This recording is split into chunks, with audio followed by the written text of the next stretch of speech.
Welcome to the Compass Method, powered by Purpose and Plants, where science meets soul and thriving begins when you find your true north. Hosted by Dr. Yolanda Rivera-Caudill, a double board certified physician, mother of three, and founder of the Tiny Beat Lifestyle Medicine and Pediatric Clinic, and Chelsea Dye, a certified lifestyle medicine coach, wellness strategist, and creator of Alchemist Untamed. This show brings the real science to real life, powered by our passion project, Purpose and Plants. Each episode explores how small shifts in food, movement, mindset, and family life can create massive results. Together, Dr. Yolanda and I share a compass for better life, a grounded guide to plant-forward health, brain-body balance, and modern motherhood. From pediatric wellness and family health to neuroscience, nutrition, and mindset mastery, we will help you pause with a purpose, align your habits with your values, and rediscover what it means to thrive. Powered by Purpose and Plants, because thriving begins when you're powered by Purpose and Plants. Greetings and welcome back to the Compass Method. I'm Chelsea Dye. I'm Dr. Yolanda Rivera-Caudill. And we're here to give you tips, tricks, and tools in order to live the happiest, healthiest life using lifestyle medicine principles, one step at a time. Mm-hmm. And then today we're going to be talking part 2 of our obesity talk. Mm-hmm. And one of the first things we want to tell people is a warning that this might be a triggering subject for many people. So if you feel that talking about weight gain, weight loss, or eating disorders or any in that realm, maybe this is not a chapter for you to listen. And we hope that someday you can come back and listen to us. Yes, agreed. This is a really interesting topic because weight loss has become front and center in so much of our media recently, and especially if you listen to part 1, we'll do a brief recap on that, but we talk about obesity, which is a tremendous issue that our country and really the world faces, much of the developed world. The developed world. Yes, faces at this point. And within the last year, I would say,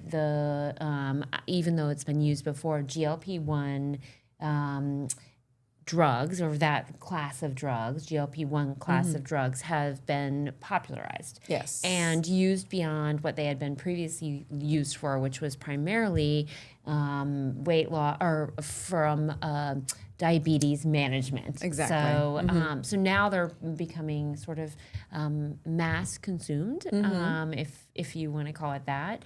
So let's have a brief recap of why we're talking about obesity. And then this one, for this particular segment, we're going to be talking about for those who have been on this class of drugs or had a successful weight loss journey, health journey. Or know someone. Right, or know someone who has. How we can improve, we can get off of these medications and live a happier, healthier life without weight gain, regain, and without stress. Yes. Well, one of the things that I like to stress is for people to understand what obesity is not. Obesity is not a character flaw. Obesity is not laziness. And because it's so important that people understand that it's such a complex issue that involves a lot of social and genetic and economic and many, many factors.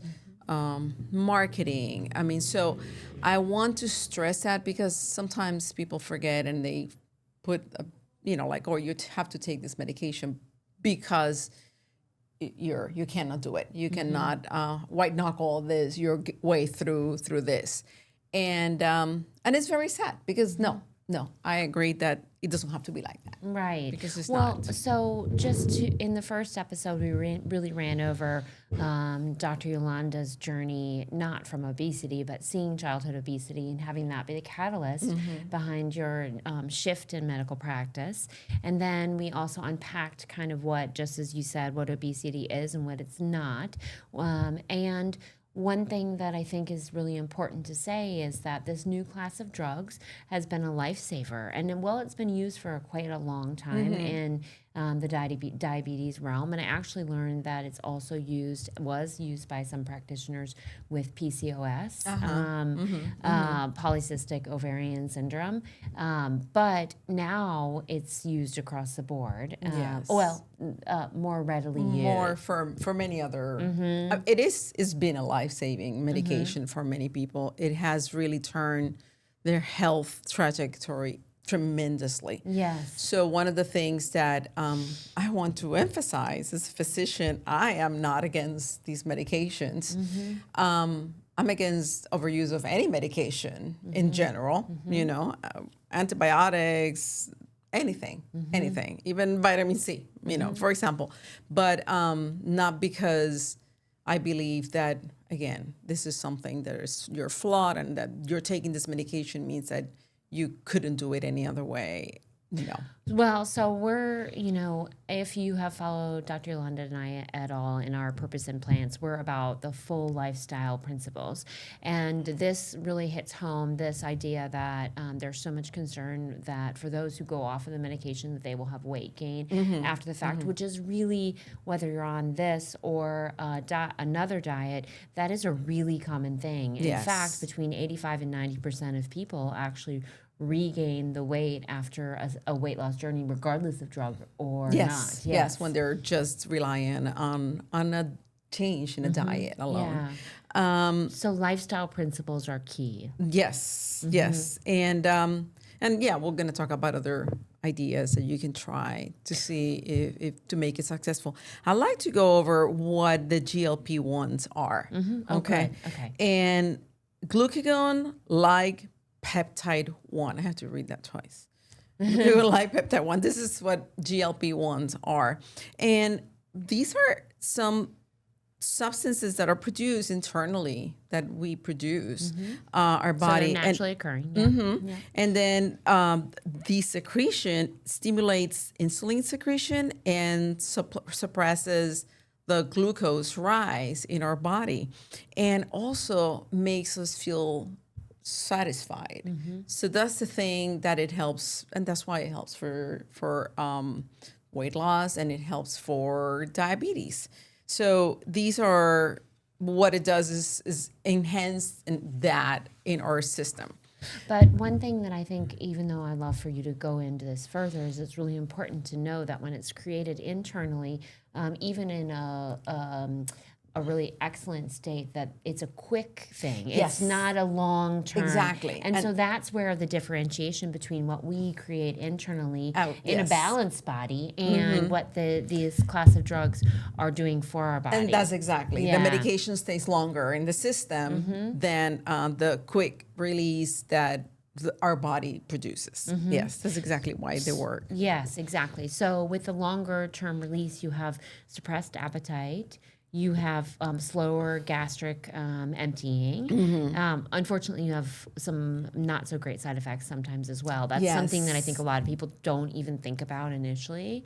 But that's true for all medications. Yes. You have to think that there might be some side effects from it in anything that we ingest or that we take. This is injected. And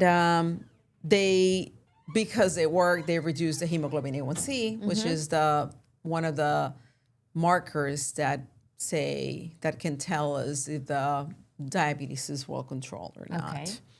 And it has been a godsend for cardiovascular health, for many benefits aside from the diabetes itself, because it's correlated with cardiovascular disease anyways. So basically, they do work for some people that don't have very severe side effects. And if somebody needs them, somebody needs them. And I don't think there's any shame on that. Well, and I think an interesting thing about this is that we think about all of it happening in the gut and down here, but the brain-gut connection is real. So what this also does is create a feeling of satiety in the brain, so you feel more satisfied for a longer period of time. And that's one thing to really note.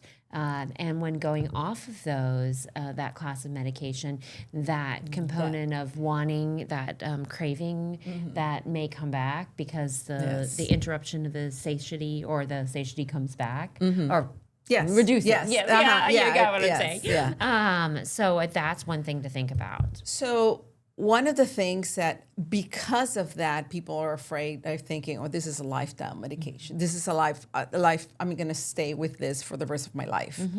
And maybe for some people that's true, but not necessarily for everyone. And this isn't that where we want to there is something in ACLM, American College of Lifestyle Medicine, that is called deprescribing, and they're deprescribing guidelines that they have. The first time that I heard the concept of reversion of type 2 diabetes was with ACLM. And it became so wonderful that there is now an ICD code. Because before, doctors thought that wasn't possible. Type 2 diabetes is for life. But there is life after that, and there is a reversion. You can do that. So that's why when you achieve that level, doctors need to learn to de-prescribe. We're so used to prescription.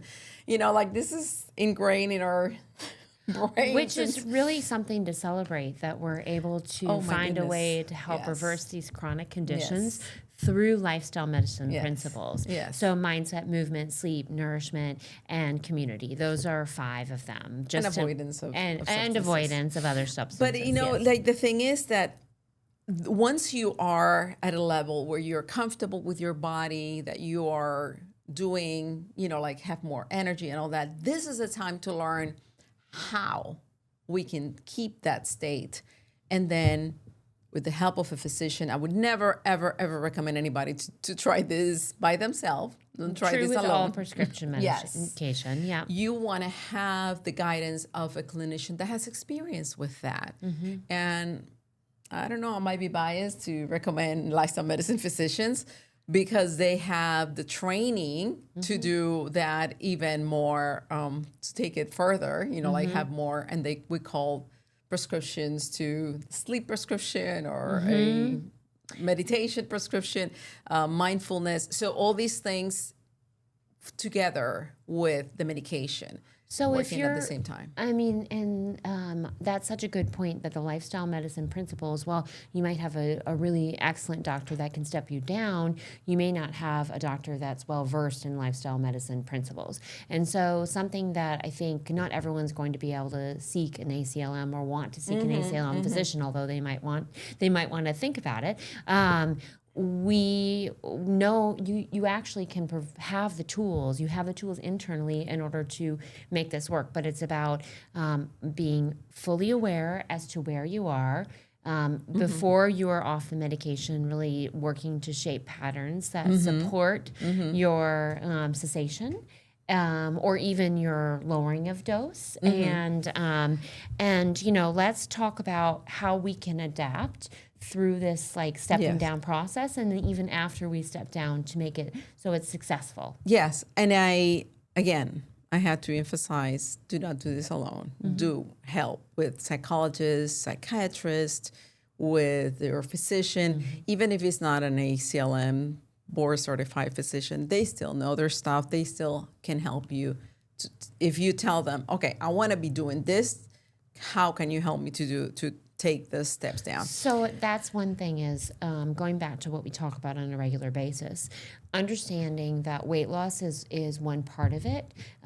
Overall health, reducing your risk of chronic disease is a really big part, but having that strong internal why, that purpose as to why you're continuing your goal is the number one thing. And regardless if you're working with a physician really strongly, or even a therapist, when you can declare what that purpose is, then you have a much greater chance of success statistically. So, and then I always talk about progress. Don't think about it, but enjoy the journey. Pretty much is the progress is what it will keep you going.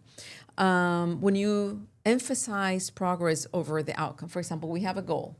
Let's say the goal is to get to X level in the scale.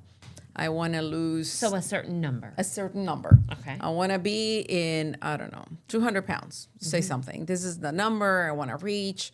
And when that number becomes a reality, then you're done. So you might be a victim of your own success. Well, I think just like every exciting achievement, that, you know, even like the idea of a wedding, so many people after anything really exciting, especially if you worked really hard, there's a letdown afterwards. And often what happens is, you know, if it's a health goal that you've achieved, you might lose some ground because there's that dip, there's that letdown. So, you know, I think we should talk about some non-negotiables in the aftercare. And I know, you know, they're food related, muscle and movement related, nervous system regulation, strategies on how to actually nourish your body, and a community support component. Yes. So let's dive into those. Okay. Did we miss anything in the interim? Well, I was going to talk about also that in the same process, to find things that bring joy to you, you know, in that process, like of enjoying the journey, you know, how do you do that is taking time and looking for your compass. You know, what is your true north? So, you know, on a really practical front, I think I know when I work with clients and I work with myself that when you have that purpose and then you have that seeking of joy, the most important thing in order to make this last is to schedule time every single day that you can devote to what your purpose is, and then downtime as well. So, yes. And those goals have to be from you. It's not like, not an extrinsic goal. Like you said about the wedding, to wear a wedding dress, for example. It has to be something but that's why you have to take time to get to know yourself. Even before you even decide that you want to lose weight and this is what you want to do, see what ticks you. See what. But we want to make sure it's a SMART goal. Oh yes. And that's one thing about the goal. So sure, we want to fuel it based on joy, but we want to make sure that it's SMART. So sustainable, measurable. What does the acronym stand for?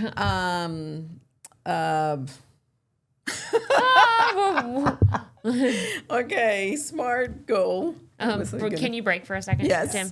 Because I think we need to say something about SMART goals, because this is what I was going to show you that I where was going to say we have a pencil to find this to write this down, like things that bring you joy. Be curious about the things that you like, about mindful eating, things like people forget to do.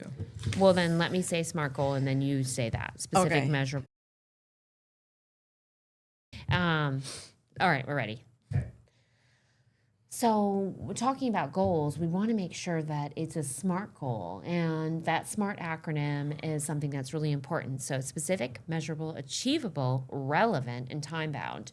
So in order for a goal to actually be something that you can follow through with, making sure that it falls within all of those categories is important. So walk us through an exercise where you might determine what your SMART goal is. Well, speaking about a SMART goal, it would be something very, very small, even though it doesn't seem like it's something that is going to make a difference. It will. But it depends on what you want. You want to find goals that bring you joy also. It can be something that is a torture. Like if your goal is, and that's why the acronym, like something that is relevant for you, is something that you can do, and it's something that is you can achieve. Have a piece of fruit, for example, every day is very important and useful SMART goal. But I was going to talk about things that once you figure out your why is it worth it to do that? Look at things, for example, what brings you joy? Be curious. It's so important to be curious about ourselves, about, again, knowing ourselves. And what do you like about yourself? What do you love about yourself? We're spending too much more time thinking about what we don't like about ourselves than what we like. So how does your food taste, really? spending time without electronics, tasting your food. It's called mindful eating. You know, little things that people don't think that are Or important. thinking about how you feel after you exercise and different forms of exercise. That level of curiosity is something that we lose so often when we become adults. And I think the beauty behind just even watching a child, they're so curious and engaged with every little experiment. So take yourself back to that childlike state. Yes. When you're curious about yourself, think, why do I do this? Or what situation did I do this? What time, you know, like I didn't even think about grabbing that candy, and before I know it, it's in my hand, it's in my mouth.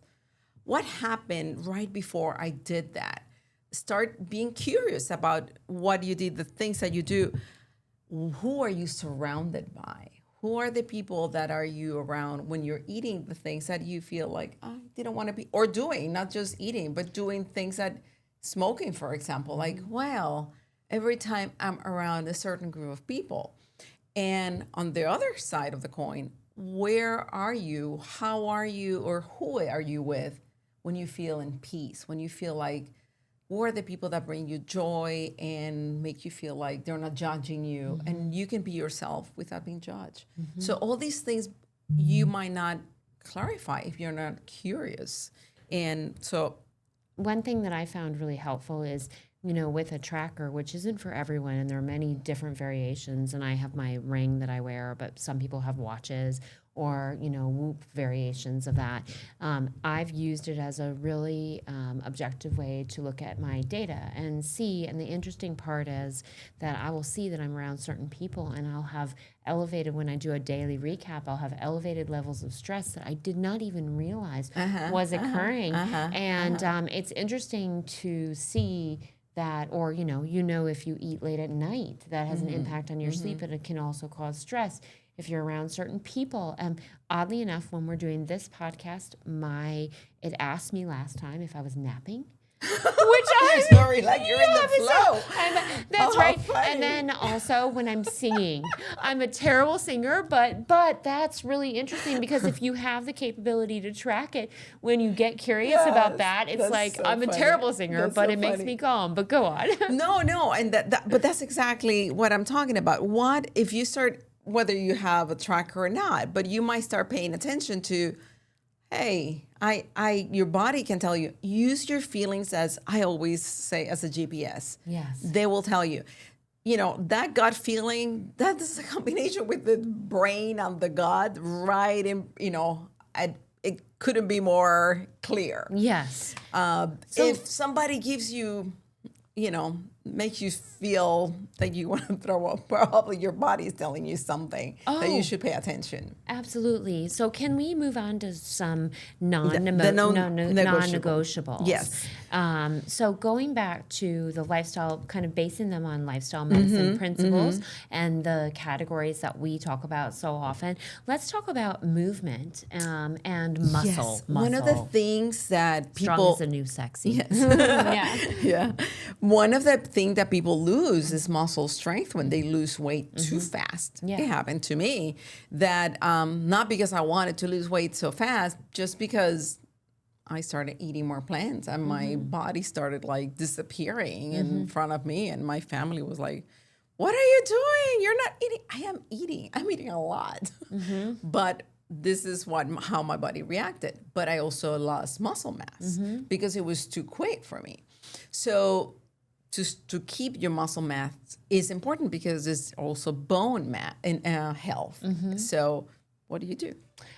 You lift weights. And, you know, I think I was listening to something recently. It's like there's so much information out there, like, do you lift heavy? How many reps do you do? Do you lift light? How much do you do? Get in the gym, lift 2 times a week. Lift heavy if it feels good. Lift light and long if that feels better for you. Make sure you're in that zone where you're feeling something strenuous. Be mindful of fueling before and after. A small snack before in order to give you energy, unless you choose to do it first thing when you wake up. Typically, there's evidence to support that cardio is better in the morning and weight training is a little better in the afternoon from a sustainability standpoint. But and then fuel yourself afterwards. But just get in there and move. Don't forget zone 2 cardio, and don't forget that high impact. Ideally 4 times a week, 2 times weightlifting. And you don't need to go to the gym. You have in your house, you have cans of beans, you have pots and pans, things that are heavy. Start working with that. Invite a friend to walk.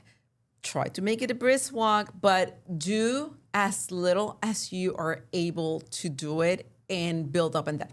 I think more important than doing it, it's more important to be consistent with it. And then once you feel comfortable with that, you build on that.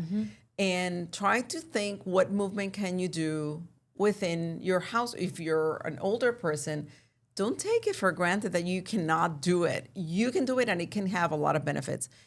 You know, standing from the chair, you know, like standing up with the advertisements, if you're watching TV, going around it doesn't matter. It doesn't matter. So simple. Just starting is the key. Starting and being consistent. And I think that's the hardest thing, is just getting started, but knowing that if you make it a point to do a 10-minute walk in the morning, let's say we're not talking about the actual weight-bearing activities, and we're just talking about movement, 10 minutes of walking in the morning and 10 minutes of some sort of isometric or calisthenic or some training like that is really important. So let's move on. Push-ups in the counter or push-ups against a wall. I mean, there's so many things that we can think of. Let's move on to the next one. Yes, protein. And you can use the protein and fiber. With the fiber. You can have the benefit of both. So when you're eating beans, there's so many plants that can give you the benefit of both. Quinoa, I mean, the list is amazing. And we'll actually drop in our Purpose and Plants Academy, we talk about protein. We'll drop a link to that, and we'll also drop a link to some plant-powered protein and fiber combos for you as well. So check the show notes. It's so much easier. Again, we go to what people think that it's such a complicated thing. Maybe you already have the ingredients at home. You can do a hummus with some carrots, and making a hummus at home is so delicious and so much healthier than probably getting it bought, and cheaper. And volume strategy. So when you eat foods that have a lot of fiber, you're also going to be feeling more satisfied. So you want to eat less calories just by the sheer fact, and not staying hungry. I cannot stress that enough. You don't need to stay hungry. If you're staying hungry, you're doing something wrong. Well, and that's the truth, that fiber fills and it fuels, and it's amazing for your gut. Eating slow is key. Yes. Smaller portions on smaller plates and allowing more time. Making sure you're going into your meal hydrated, I think, is a really important thing. And then being strategic so that you're not famished when you're going to sit down to eat. That's a really important thing as well, because you're so often ignoring those cues because you're beyond hungry. And yes. And then eating with your family, or not, even if you're not with your family, not in front of a television, just trying to savor and start to think, how food is going to taste better when you eat it mindfully, and slower. Chopsticks are another yes. way. I use those every day because it really slows. I'm not very good at that. Oh, well, it's great for your dexterity. Try it with your opposite hand, and that's even really better for your brain. Good for developing new tracks. Exactly. Yes. And then let's talk about nervous system regulation. That's one thing that is nervous system regulation is a whole conversation, but mindful movement, sleep, mitigating and managing stress is really an important part of that. What tip would you give based on that? Well, again, this is also related, that if you start doing some more physical activity, that might help you stress. That might help you sleep. So everything is intertwined, and this is the beauty of lifestyle medicine. You stress. Yes, will help you sleep. Will reduce your stress. Not might. Exactly. Not help to make. Well, if you overdo it, it might stress you more. But in the end, is something that you start wherever. I always say, the lowest hanging fruit. You start whatever is easier for you, and you take it from there. And then pay attention again. Pay attention to how you felt. And even to kids, I tell them all the time. Pay attention to, just today, I was telling that to a kid. And just do a little step and see what happened. Oh, I started to go to bed earlier, and just tell me within, like doing it consistently, because that's the key. What happens? How are you doing in your test? How are you feeling? So just doing your own experiments is so important. And as we're wrapping this up, I think we're going to talk about the most important thing. Well, maybe not the most important, but a really grounding feature or goal that you want to have is community support. Yes. And you cannot do this alone. No. And whatever kind of community you find, whether it's faith-based or a group of people that can be accountability, or even a few friends that you can be accountable to, community is key. Yes. And then you start wherever, like, for example, we do the walk with a dog. There is Healthy Savannah. We live in Savannah, and there are walking tracks that this is wonderful. Some communities don't have that. So start using those. Look to see where they are. We have fantastic parks here in Savannah. Well, and in fact, we'll drop some details in the show notes about some local and regional resources as to communities that you can be involved in that are fitness. But many communities have. And if they don't have it, start. You can get started a walking community in your neighborhood. The fact that it doesn't exist doesn't mean that you cannot create it, and that's more power to you. Well, and it's about our time to wrap up. Yes. And so let's take a brief. Is there anything else you'd like to add before we do a brief recap? No. I just want to remind people that just make sure that 30 seconds, you're worth 30 seconds. I just heard that the other day. You're worth 30 seconds of your time. Take that time to pay attention to you, to what you're feeling, to what you want, what you wish to have. And that might be very valuable information. Use it for your benefit.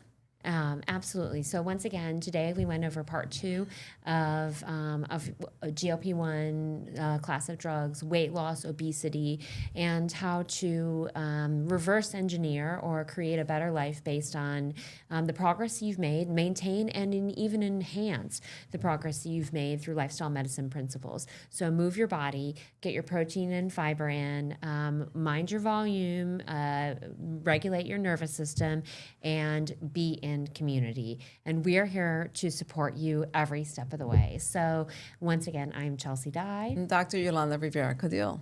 And before we wrap up, Dr. Rivera-Caudill is going to do quickly a Spanish recap. Ok, en español.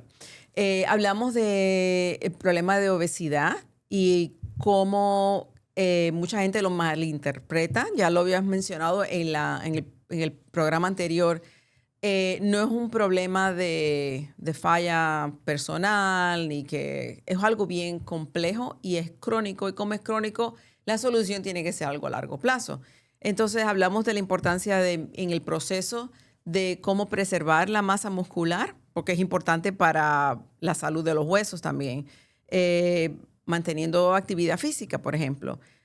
Cómo tener proteína y fibra a la misma vez con plantas, por ejemplo, los frijoles, habichuelas en Puerto Rico, cómo las mismas frutas y los vegetales mantienen la saciedad y mantener la regulación del sistema inmune, del sistema nervioso, manteniendo con la misma actividad física o hablando de los problemas con otras personas ayuda a mantener el peso porque ayuda a regularnos mentalmente. Y entonces, además de usar la comunidad como soporte. Eso es un poquito de lo que hablamos hoy. Espero que nos sigan y si tienen alguna pregunta nos dejan saber. Oh, beautiful. So go out there, live your happiest, healthiest life, and join us again for the Compass Method. And check our show notes for all details on upcoming events, the Academy, the re-release of our Academy class, and then all the notes that we referred to today. We appreciate you. Take 30 seconds or more for yourself today to check in. Yes. Thank you for joining us. And if you know anyone that might benefit from that, please share this with them as well. Grateful for you. Thank you.